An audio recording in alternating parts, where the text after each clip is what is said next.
Hi friends, एक हमारे student की क्वेरी है। उनका ये बोलना है कि जैसे ये डेटा है, ठीक है, इसमें 1 जनवरी से लेकर के 31 दिसंबर यानी पूरे साल का डेटा बताया हुआ है। किसका पूरा डेटा दिखाया हुआ है? सेल्स और प्रॉफिट का पूरा डेटा आपको यहाँ पे बताया हुआ है।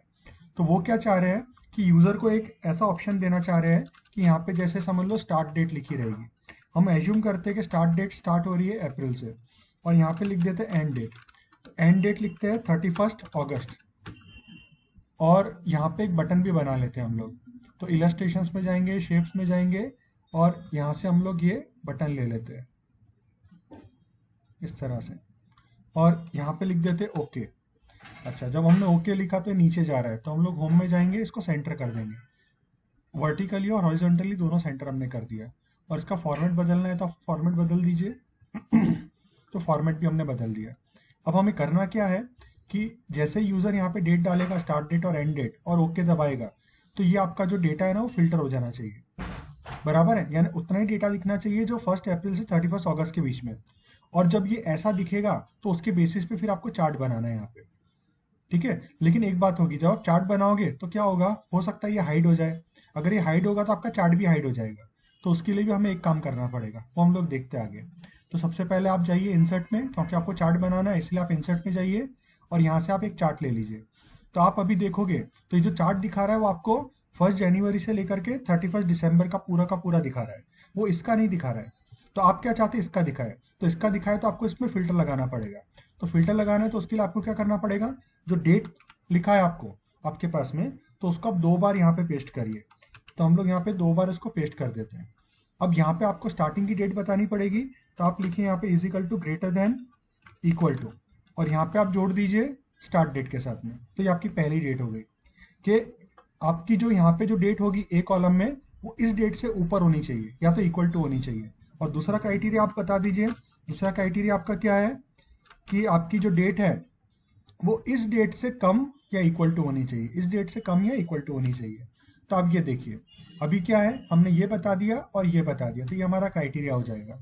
आप आगे चल के चाहो तो इसको हाइड भी कर सकते हो, है ना, आप चाहो तो हाइड भी कर सकते हो। हाँ, अभी लेकिन एक जो प्रॉपर्टी जो इंपॉर्टेंट है कि ये चार्ट हाइड ना हो जाए, तो उसके लिए क्या करना पड़ेगा, राइट क्लिक कीजिए, यहाँ पे आपको फॉर्मेट चार्ट एरिया दिखेगा। अब यहाँ पे आपको इधर जाना है, और इधर आपको सिलेक्ट करना है डू नॉट मूव और साइज विद सेल। इससे क्या होगा, आपका चार्ट हलने वाला नहीं है। जैसे अगर आपकी रोज भी हाइड हो गई ना, तो ये हाइड नहीं होगा साथ में।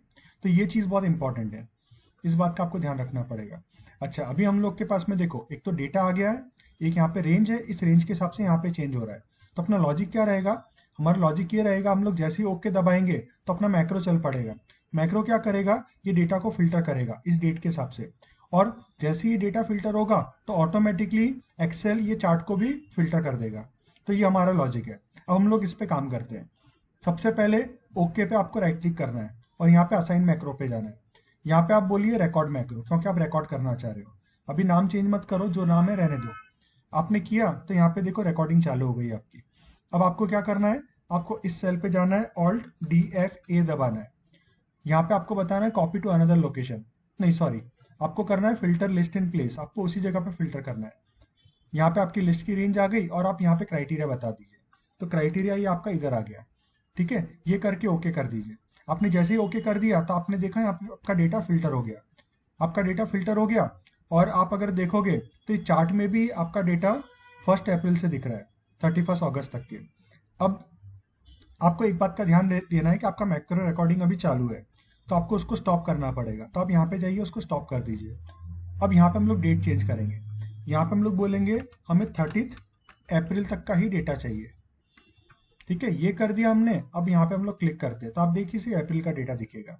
अब अगर आप चाहते हो कि आपका 1 दिसंबर से लेकर के 31 दिसंबर तक के दिखे, तो आप यहाँ पे ओके दबा दीजिए, तो आपका 1 दिसंबर से लेकर के 31 दिसंबर तक के दिखेगा। ठीक है, अब थोड़ा सा क्या है कि कलर कर देते हैं इसको, ताकि समझ में आए कि अपने को यूजर को इस सेल्स में एंट्री करने की है। तो बस ये कर दिया आपने, और अब ओके दबाया, और आपका काम हो जाएगा। ठीक है, अभी आगे आपको एक बात का ध्यान देना पड़ेगा, ये एक्सएलएस एक्स वर्जन है। ठीक है, एक्सएलएस एक्सटेंशन है, सॉरी। और आपको इसको सेव करना पड़ेगा एक्सएलएस एम में, नहीं तो फिर क्या होगा, एक्सएलएस एम में करो, एक्सएलएस में करो, एक्सएलएस बी में करो, कोई बात नहीं। लेकिन आपको एक्सएलएस एक्स में आप इस मैक्रो को सेव नहीं कर सकते हो। तो आपको यहाँ पे करना पड़ेगा सेव एज, ऑल्ट F8 और यहाँ पे हम लोग इस तरह से XLSM बोलते हैं और इसको हम लोग सेव कर देते हैं। ठीक है, अगर आप ये काम नहीं करोगे तो क्या होगा, आपका मैक्रो चला जाएगा। तो फ्रेंड्स, उम्मीद करता हूँ आपको बहुत पसंद आया होगा और बहुत ही शॉर्ट वे में, बहुत ही सिंपल वे में ये पूरा का पूरा कवर हुआ है। और बस ऐसे ही सीखते जाइए। Bye friends.